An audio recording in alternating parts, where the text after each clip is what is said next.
ว่าวุ่นจัดเสื้อมินตาทุกคนเป็นจังไดแอดมินตอบบ่ทันจ้าโมงนี้ยังบ่ได้อาบน้ำยังตอบ บ่ได้กิน บ่ทั ข้าน ว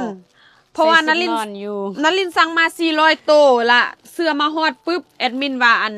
มีคนจองไปแล้วเด้อ300ราคายมื้อนี้กับมื้อวานตอนนี้ยังประมาณเท่าไหร่ก็ ยังประมาณ50โตว ยังประมาณ50โตแอดมินว่าป้าเสื้อมินตารู้สึกจังได๋ ตื่นเต้น ป้า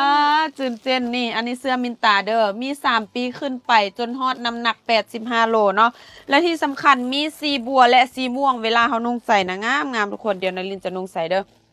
สำหรับสีม่วงผู้ชายนุ่งได้ผู้หญิงนุ่งได้สีบัวผู้ชายบางคนก็มักทุกคนเนาะเพราะฉะนั้นใครที่ว่าอยากได้ก็คือ พิมพ์คำว่าสนใจมาเลยตอนนี้เหลือ50ตัวแต่ว่านลินสั่งเพิ่มไปแล้วเนาะนลินสั่งเพิ่มไปแล้วเจ้าเบิ่งนี่งามไม่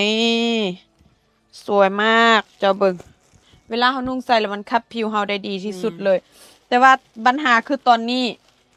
ยัง50ปลายโตสั่งมาเพิ่มบ่ฮู้สิมาอีกเท่าใดเพราะว่าเฮาสั่งนี่ก็ประมาณอาทิตย์หนึงพุ่นได้เพราะว่าต้องได้รอคิวอีหยังโน่นนี่นั่นเพราะฉะนั้นใครอยากได้ใครสนใจพิมพ์คำว่าสนใจมาเลยเด้อมีสีม่วงและสีบัวเนาะนี่สวยทั้งนั้นเนาะใครที่ว่าสนใจพิมพ์สนใจมาเลยเสื้อมินตาอย่าลืมอุดหนุนสวยมินตาเด้อทุกคนเพิ่นหาเงินไปโรงเรียนเบิ่งแม่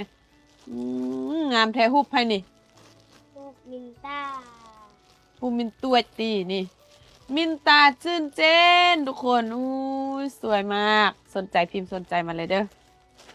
ตามหาคนที่ใส่แป้งแล้วบ่ติดทนอย่าลืมมาใส่โอเคแป้งมาดามก้อยตัวนี้จะเป็นแป้งที่ว่าติดทนคุมมันกันน้ำกันเหือที่สำคัญมีกันแดดในตัวพร้อมตัวนี้จะมีเบอร์01และเบอร์02 01เหมาะสำหรับคนผิวขาว02เหมาะสำหรับคนผิวแทนผิว2สีหรือคนผิวเหลืองและที่สำคัญติดทนถึง48ชั่วโมงอย่าลืมเด้อรับตัวแทนจำหน่ายพร้อมเปิดบินเริ่มต้นหาตลับราคาโคตรถูก